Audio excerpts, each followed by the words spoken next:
legislature, ladies and gentlemen. So please give it one welcome here to President Johnson.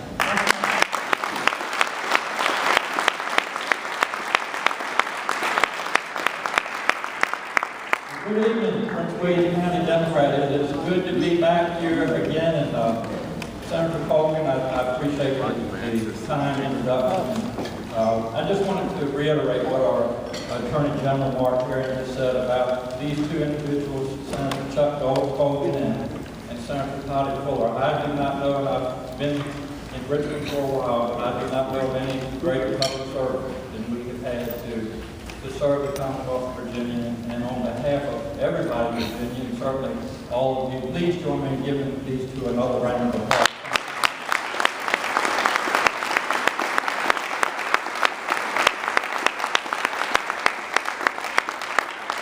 Congressman Scott, it was good to see another Hampton Road person up here. Tonight, we're in greetings from the Eastern Shore of Virginia, just a little bit farther east than where Congressman Scott lives. I appreciated your comments. I'm going to be brief this evening. I know you all have an agenda, a lot of speakers. I really don't want to happen what happened at a medical convention recently. It was at a fairly nice resort area on the East Coast, and a number of very talented speakers. But as the afternoon wore on, the audience started thinning a bit, and a lot of attractions outside of the convention center. And so one of the speakers got up and he was talking about the pathophysiology of the brain and going through his remarks, and it got down to where one person was in the audience.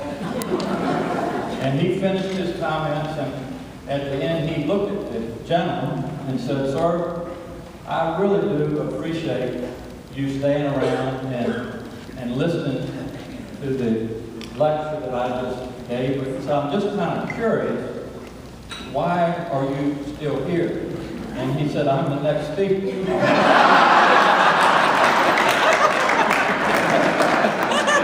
I don't want that to happen.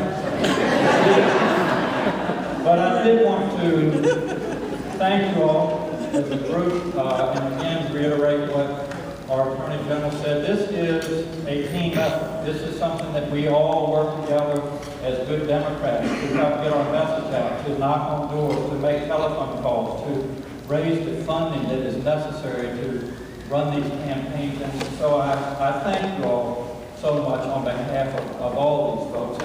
And it was, it was great to see this lineup of people. I agree so much with what Congressman Conley said. This is our bench. This is where things start.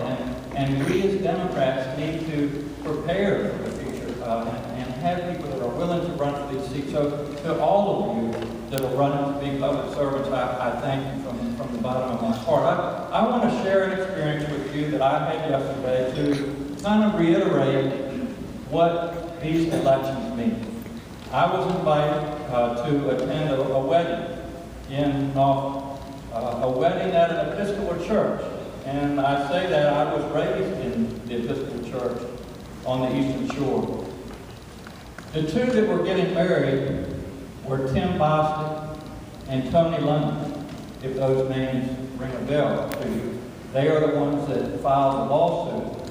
And this church, this Episcopal church that would have never, when I was growing, would have never seen anything to match this. This church was packed. There was joy in the air. These people, Tim and Tony were so happy. And I wanted to pass this on, especially with you here, Mark.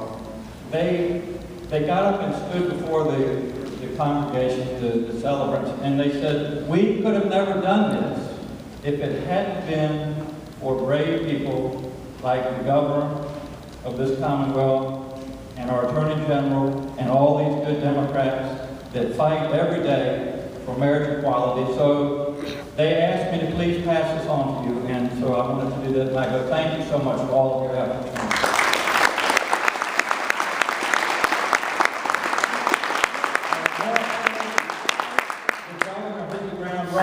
We all ran on economic development, and I have never seen a man with the amount of energy that he has but also his heart is in the right place. I've been around him enough. He gets up every morning to do what's in the best interest of this Commonwealth. And just a couple quick numbers. Over 25,000 new jobs have come into the Commonwealth of Virginia in 2014.